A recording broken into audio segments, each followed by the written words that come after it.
You know what really eats at you? It's not the big cinematic tragedies.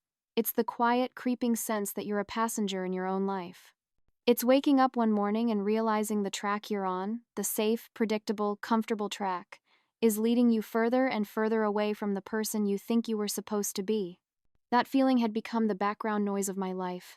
My name is Rowan, I'm 23, and I was about to set a match to the only real home I'd ever known, all for the promise of a little fire. Declan and I met when I was 19, a freshman fumbling through a life I hadn't chosen so much as fallen into. I'd never really been single, always pinballing from one high school boyfriend to the next. It was a habit, a fear of empty spaces. But with him, it felt different. He wasn't a placeholder, he was an anchor. Declan was stable, kind, with a quiet confidence that made my own anxieties seem manageable. He had plans. He saw a future. And for the first time, I saw a future with someone that didn't feel like a compromise. We moved in together after 2 years, our tiny apartment, a testament to shared dreams and mismatched furniture. Everything was going according to the unspoken plan. Then COVID hit, and the world shrank to the size of our 600 square foot box. We drove each other crazy, of course, but we also learned the rhythm of each other's breathing, the cadence of each other's silence. We survived it. We were solid. Just as the world was starting to breathe again, my own world imploded. A careless driver ran a red light, and I was left with a traumatic brain concussion that stole over a year of my life. I'm not being dramatic. For months, I was a ghost in my own body, bedridden, plagued by vertigo and blinding headaches. And through it all, there was Declan. He was my rock, my caretaker, my entire world. He'd work a full 8-hour day, come home, and immediately start his second shift. He'd cook dinner, coaxing me to eat when nausea was my only companion. He'd help me to the bathroom when my legs wouldn't obey, his strong arms a cradle against my fragility. He read to me for hours, when the light from a screen was too much to bear. He never once complained. He never once made me feel like a burden. He was, by every conceivable metric, perfect. I know that sounds amazing, and it was. But it was also suffocating. It was a love so encompassing it left no room for air. As my body slowly healed and the fog in my brain began to lift, a terrifying realization dawned on me. I had spent my entire early 20s either tethered to a relationship or literally confined to our apartment. I hadn't lived. I had existed, been cared for, been loved, but I had not lived a single day on my own terms. The thought became an obsession. So, when I was finally cleared by my doctors, when I could walk without stumbling and think without pain, I made a decision. I needed to go, to be alone, to see the world through my own eyes, not as one half of a whole. I want to go backpacking across Europe, I announced one evening. For 3 months. Alone. Declan, true to form, was supportive. He saw the flicker of life return to my eyes. You deserve it, Ro, he said, his smile genuine. After everything you've been through, you deserve to have some fun. He even helped me plan, spending hours researching hostels in Lisbon and train routes through the Swiss Alps. He was perfect, and his perfection was starting to feel like a cage, gilded and comfortable, but a cage nonetheless. The week before my flight, I brought it up. I rehearsed it in my head, convinced it was a perfectly logical, modern suggestion. We were making pasta, the air thick with the scent of garlic and basil. I've been thinking, I began, my voice carefully casual, about while I'm away. He looked up from chopping tomatoes, his brow furrowed slightly. Yeah? About what? What if we had, like, an open relationship? Just for these 3 months. His face fell. It wasn't a dramatic, cinematic collapse. It was a subtle shuddering, the light in his eyes dimming as he processed my words. The knife in his hand stilled. What? He whispered. I rushed to explain, the words tumbling out in a pre-packaged defense. I've never been single as an adult, December never. I went from my parents' house to our apartment. From one boyfriend to you. I love you, you know I do. This isn't about wanting to break up, but this might be my only chance to experience what it's like to be truly on my own, to make choices without, consequences for us. He just stared at me, his expression a mixture of disbelief and a deep, profound hurt that twisted my stomach. Consequences? You're asking for my permission to cheat on me, Rowan. It's not cheating if we agree to it, I said, a defensive edge creeping into my voice. And it goes both ways. You could see other people, too. I don't want to see other people, he said, his voice dangerously quiet. I want you. Do you want to see other people? That's not the point, I snapped, feeling cornered. The point is freedom, experience. I've never had that. We argued for hours. It was the worst fight we'd ever had. He kept saying things like, "That's not how love works," and, "If you want to be single, then just be single." He just wasn't getting it. I didn't want to give up the safety and love he provided. I just wanted to borrow a different life for a little while and then come home, unscathed. The next day, his hurt had solidified into a firm resolve. "I need you to know," he said, his eyes locking onto mine, "that if you do anything while you're away, our relationship is over.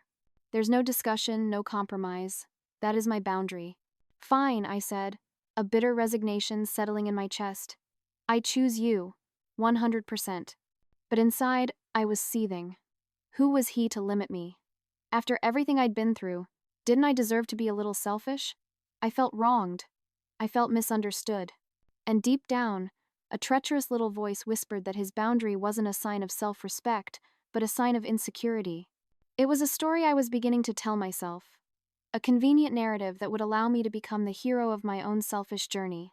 The morning of my flight was heavy with unspoken words. Declan drove me to the airport, the silence in the car a tangible thing. At the security gate, he pulled me into an embrace that felt like he was trying to memorize the shape of me. He buried his face in my hair. "Promise me nothing will change," he whispered, his voice thick with an emotion I couldn't, or wouldn't, fully acknowledge. "I promise," I said, my voice muffled against his chest.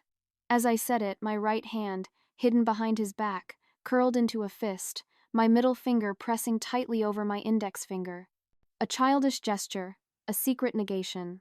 It wasn't that I was already planning to cheat. Not exactly. It was that I was rejecting the premise of the promise itself. I was going to Europe to find freedom, and freedom, I reasoned, couldn't be bound by promises made in a sterile airport terminal. My first stop was Barcelona.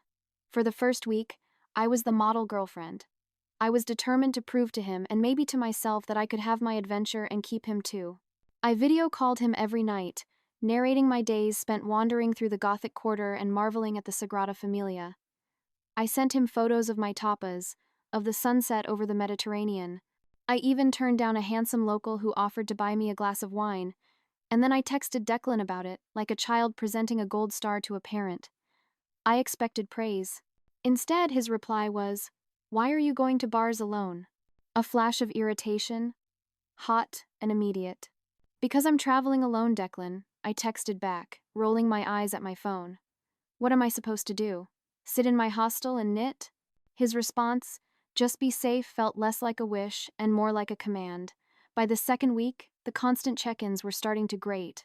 The good morning texts, the "what are you up to?" messages at noon, the "are you back at your hostel?" queries at night. Each buzz of my phone felt like a tug on a leash, pulling me back from the edge of the experience I craved. Here I was, trying to lose myself, and there was Declan, a constant digital presence making sure I was never truly lost. Then I met Kira. She was staying in the same dorm room in Valencia, an Australian with sun-bleached hair and a galaxy of freckles across her nose. She was a year into a solo trip around the world, and she radiated an aura of untethered confidence that I found intoxicating. One night, over a pitcher of cheap, sweet sangria, she told me her stories. A whirlwind romance with a Brazilian surfer in Portugal, a weekend learning to make pasta from scratch with an Italian chef in Florence, a magical moonlit night with a French artist in Paris. "What about your boyfriend back home?" I asked, assuming a safety net like mine. She laughed, a loud, genuine sound. "No boyfriend. Total freedom. That's what this is all about, right? Finding yourself. You can't do that if you're constantly looking over your shoulder for someone else." I smiled, but inside, a bitter jealousy was coiling in my gut. That was what I wanted. That was the script I had imagined for myself. But instead, I was spending half my trip curating a G-rated travel blog for my boyfriend back home. "What about you?" Kira asked, nudging my arm. You're not here with anyone, are you? You should come to this beach party with me tomorrow night. The guys who invited me said they're bringing friends. I hesitated for only a second. The image of Declan's face, earnest and worried, flashed through my mind. I pushed it away. A party wasn't a betrayal. It was just making friends, experiencing the local culture. It was part of the journey. I'd love to, I said. That night, during my call with Declan, I told him about the beautiful architecture and the amazing paella. I didn't mention the party. Not because I was planning for anything to happen, I told myself, but because I knew he'd turn it into a bigger deal than it was. He would worry, and I was tired of being the object of his worry. I just wanted, for one night, to be an object of no one's concern at all. The party was a chaotic swirl of music, salty air, and flowing wine. People were dancing on the sand, their bodies silhouetted against the bonfire. It felt like a scene from a movie, and for the first time since I'd landed in Europe, I felt like the main character.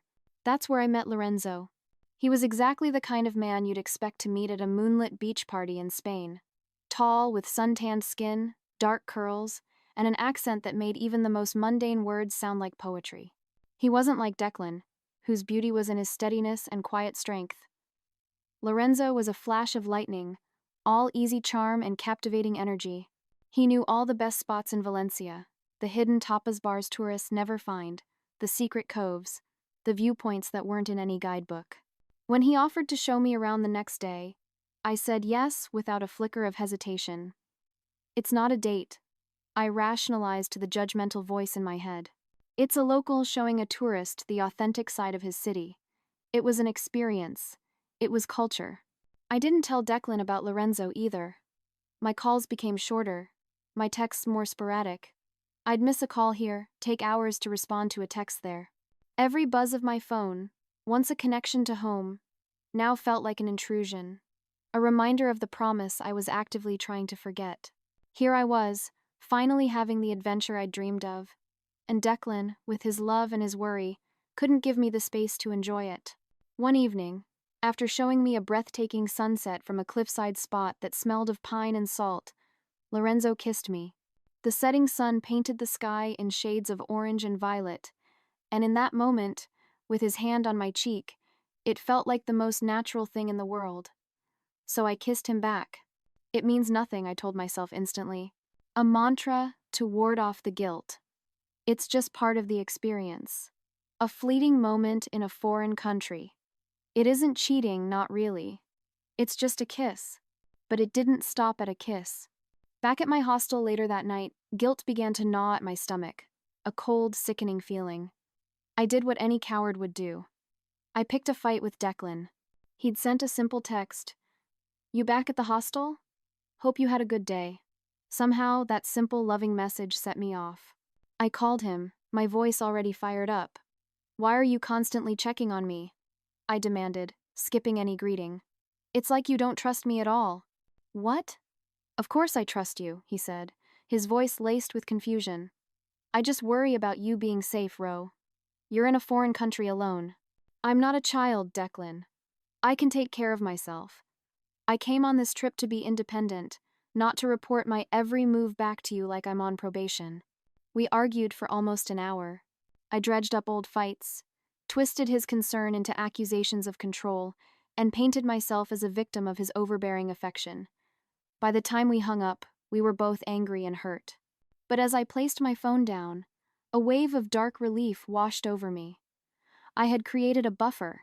I had manufactured a conflict so real, so distracting, that he would never suspect the real betrayal simmering thousands of miles away. I'd used his love as a shield for my lies. The next day, when Lorenzo texted asking if I wanted to go to a wine tasting in the countryside, I said yes without hesitation. When he brought me back to his apartment afterward, the city lights twinkling below his balcony, I didn't stop him. And when he kissed me again, his hands tracing the line of my spine, I didn't think about Declan at all. I didn't call Declan that night, or the next. When he finally reached me, his voice frantic with worry, I told him my phone had died and I couldn't find my charger, a lie that slipped off my tongue with terrifying ease. He sounded so relieved, immediately apologizing for our fight, telling me how much he missed me. "I miss you, too," I said. And the most disturbing part was that in that moment, I almost meant it. I missed the part of me that was good enough for him. For the rest of my time in Valencia, I lived a double life. To Declan, I was the dutiful girlfriend, sending sanitized updates about museums and markets. I crafted a version of my trip for him, one where I was always a little lonely, always thinking of him, always the girl he loved. With Lorenzo, I was someone else entirely carefree, adventurous, unburdened by promises or guilt. I operated under a set of flimsy, self-serving rules. What Declan didn't know wouldn't hurt him. It didn't count if it was in another country. This would all be left behind when I moved on. As the weeks passed, my trip became a blur of cities, landmarks, and increasingly elaborate lies. I'd tell Declan I was exhausted from a day of sightseeing when I was actually hungover from a night out. The web I was weaving grew more complex with each passing day. The 2 weeks we had planned together in Rome, the final stop on my trip, loomed closer. Panic began to set in. What if Lorenzo texted while Declan was with me? What if a tagged photo surfaced on social media? The fragile architecture of my lies suddenly seemed ready to collapse at the slightest tremor. One night, in a quiet hostel in Paris, I drafted a long text to Declan, telling him everything. My fingers hovered over the send button, my heart hammering against my ribs. The thought of his pain, his voice, the look in his eyes, the thought of losing him was too much to bear. I deleted the message, character by character. I chose the comfortable lie over the devastating truth. I spent the 3 days before he arrived deep cleaning my digital life, deleting conversations, untagging myself from photos, erasing all traces of the real me, the Valencia me. I was curating my own history. When Declan's plane landed, I was waiting at arrivals with a bright, nervous smile plastered on my face. I ran into his arms, kissing him with a desperation I hoped he would mistake for joy. "I missed you so much," I said into his shoulder. It wasn't a complete lie. I had missed him. Or rather, I had missed the safety he represented, the unconditional love I was actively proving I didn't deserve. "Not as much as I missed you," he replied, holding me so tight it almost hurt. For a moment, wrapped in his familiar scent, I let myself believe everything would be okay. I almost pulled it off. For 5 days, I was the perfect tour guide, the perfect girlfriend. I showed him the Colosseum and the Trevi Fountain with rehearsed enthusiasm, peppering my stories with carefully edited anecdotes from my travels. I was performing the role of a girl who was happy to have her boyfriend back, and I thought I was giving an Oscar-worthy performance. I really did. Until I wasn't. We were at a little trattoria near the Pantheon, sharing a bottle of Chianti. The candlelight flickered between us, and we were holding hands across the checkered tablecloth. We were a picture of romantic perfection. My phone, sitting face up on the table, lit up. It was a WhatsApp notification, and the preview banner was just long enough to be a death sentence. "Lorenzo, I know you blocked me, but I had to try one more time." Declan saw it before I could snatch the phone away. I watched his face change in slow motion. The relaxed smile faded, replaced by confusion, then a dawning suspicion, and finally, a deep, quiet hurt that was far worse than any rage. "Who's Felipe?" he asked, his voice eerily calm. My blood went cold. He'd misread the name, but it didn't matter. "Oh, just a guy I met traveling," I said, aiming for casual but landing somewhere near terrified. "A local who showed me around Valencia." I thought he was just being friendly, but then he got kind of weird and started texting too much, so I blocked him. For a heart-stopping second, I thought he might believe me. He nodded slowly, taking a sip of his wine, his eyes never leaving mine. "So, if I were to look at your phone right now, that's all I would find? Just some innocent tour guide text that got a little weird?" My heart plummeted. "You want to look through my phone? Don't you trust me?" "I did," he said quietly. "But you're acting really strange right now." "Because you're interrogating me in the middle of dinner," I protested, falling back on my well-worn defense of indignation. "This is exactly what I was talking about before my trip. You being controlling. Let me see your phone, Rowan." "No! That's an invasion of my privacy." Our voices were rising. An older couple at the next table glanced over. Just as Declan took a deep breath, visibly trying to de-escalate, his own phone chimed on the table. He glanced down at it.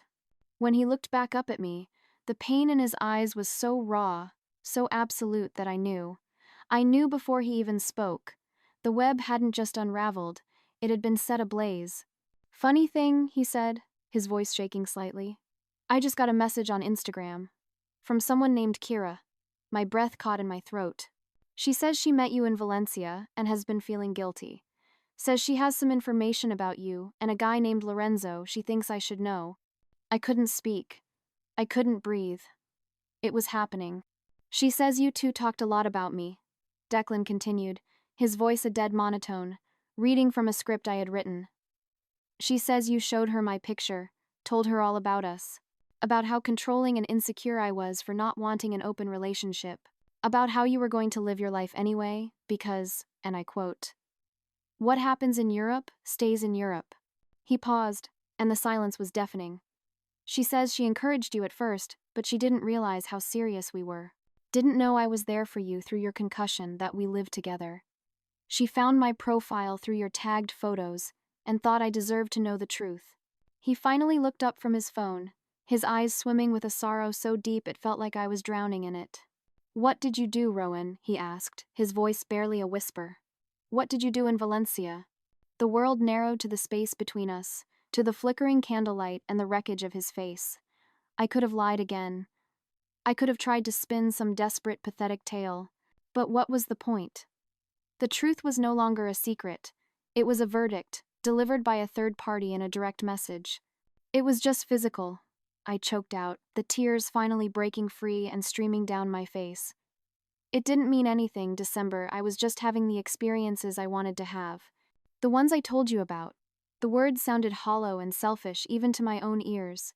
In a last, desperate attempt to deflect, I added the cruelest line of all. If you had just agreed to the open relationship like I asked, this wouldn't even be an issue. His face hardened, the deep sorrow instantly calcifying into something cold and impenetrable. So, this is my fault, he stated. Not as a question, but as a final, damning realization. You cheated on me, and it's my fault because I wouldn't agree to let you cheat on me. Yes, technically, but it wasn't about you. It was about me, about freedom. About feeling alive after being trapped for so long. No, he said, standing up so abruptly, his chair scraped against the cobblestones. His voice was devoid of all warmth. I don't understand betraying someone who loves you. I don't understand lying for months. And I sure as hell don't understand blaming your partner for your own disgusting choices. He threw a handful of euros on the table, more than enough to cover our unfinished dinner and wine. Then he turned and walked out of the trattoria. For a moment, I was paralyzed. Then, a primal panic took over. I scrambled up and ran after him, crying his name, causing a scene in the middle of a picturesque Roman street. Tourists stopped and stared. Declan, please! I sobbed, grabbing his arm. It was a mistake. A stupid mistake. It won't happen again. He stopped and turned to face me under the glow of a street lamp. His expression was utterly empty. You're right about that, he said, his voice flat. It won't happen again. We're done, Rowan. You can't, I cried. You can't just end things like this. Not after 4 years, after everything we've been through. You ended things, he said, his voice cutting through my hysteria with chilling clarity. You ended them the moment you decided to lie to me, to betray me, and to stand here right now and blame me for your choices. I'm just making it official. He gently pulled his arm from my grasp. He walked away then, and this time, I didn't follow. I stood rooted to the spot, tears streaming down my face, watching the best thing that had ever happened to me disappear around a corner. The love of my life was gone, and the freedom I was left with felt like a black hole. I spent that night alone in the hotel room we were supposed to share, alternating between violent sobbing fits, sending desperate, rambling texts that went unanswered, and raging at how unfair it all was. How could he be so dramatic, so unforgiving? Didn't 4 years of history count for anything? Didn't a year of selfless caretaking earn me a single mistake? My grief was still hopelessly entangled with my own selfishness. I woke up the next morning clinging to the pathetic hope that he'd have calmed down, that we could talk rationally. But his side of the bed was cold and undisturbed. His suitcase was gone. My phone was silent, except for a single notification. An email from the airline confirming a change to his flight itinerary. He was leaving Rome that morning. I rushed to the airport in a frantic haze, thinking I could catch him, explain better, make him understand. But as I stared up at the departure board, I saw that his flight to New York had already departed. He was gone. The last 2 weeks of my trip, the part I was supposed to spend with him, passed in a blur of abject misery. The freedom I had supposedly wanted so badly was now a crushing, unbearable weight. Every beautiful cathedral, every delicious meal, every stunning vista was tainted by what I had lost. And for what? For a few fleeting, meaningless encounters with a guy whose last name I couldn't even remember. It was the worst trade in human history. When I finally flew home, a sliver of delusional hope remained. I pictured a dramatic reunion at the airport, a tearful scene of forgiveness, a promise to move past this. That's how these stories were supposed to end in the movies, right? The grand gesture, the realization that love conquers all. But Declan wasn't at the airport. And when I let myself into our apartment, the silence was the first thing that hit me. The second was the space. His things were gone. His clothes from the closet, his books from the shelves, his ridiculous collection of vintage video games. All that remained were the things we'd bought together: the sofa, the dining table, the life we had built, now hollowed out and haunted. I called, I texted, I emailed, nothing. The digital wall was absolute. I tried his best friend, Seth, who answered with a voice as cold as ice. "He doesn't want to talk to you, Rowan." "Where is he staying?" I asked, my voice cracking. Seth let out a short, harsh laugh. "He's not hiding. He moved out. He got his own place. He started over. You should probably do the same." The finality of it was like a physical blow. It wasn't a break. It was an erasure. As days bled into weeks, the grim reality began to sink its teeth in. Declan wasn't coming back. Our relationship, our plans, our future, it was all gone. Gone because of my selfishness. Gone because I thought I could have it all without consequences. 3 months after I returned, I ran into Seth at a coffee shop. He tried to avoid me, but I cornered him, hungry for any scrap of information.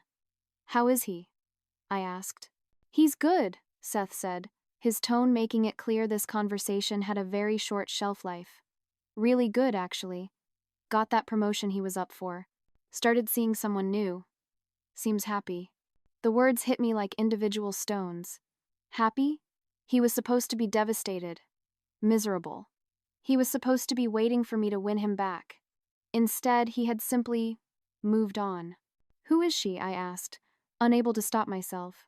Seth shrugged, taking a step back towards the door. "Just someone he met through work. She seems nice, normal, trustworthy."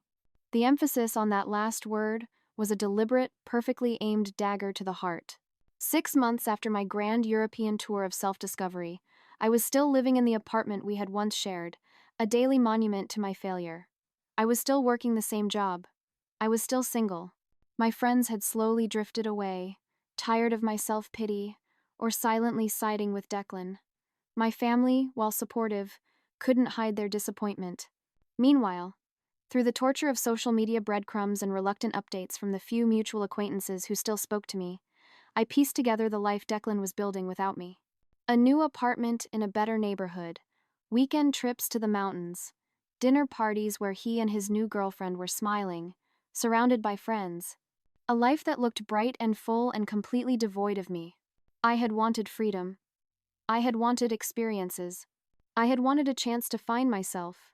Instead, I had lost the only person who truly knew me, who had stood by me through the darkest year of my life, who had loved me not for what I could be, but for what I was. And for what? For memories I couldn't even enjoy because they were stained with the permanent ink of my regret. The worst part wasn't the loneliness. It wasn't even seeing Declan happy with someone else. The worst part was the quiet, undeniable knowledge, in the dead of night when the city was asleep, that I had no one to blame but myself. I had made my choices. I had lied, cheated, and manipulated.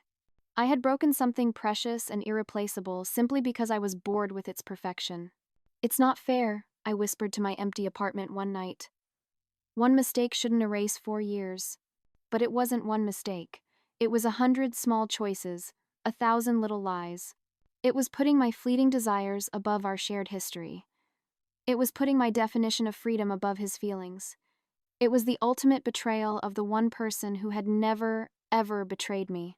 If I could go back, I would do everything differently. I would appreciate the quiet stability of a Tuesday night on the sofa instead of craving the manufactured excitement of a stranger's kiss. I would recognize that true freedom isn't about the absence of commitment, but the privilege of choosing what and who really matters and committing to it with everything you have. But I couldn't go back. All I could do was move forward, alone, carrying the crushing weight of what I'd lost, what I'd so carelessly thrown away. I had called him insecure for wanting a committed relationship. I had called him controlling for setting a boundary. How wrong I was. He wasn't insecure at all. He simply knew his worth. And now, far too late, so did I.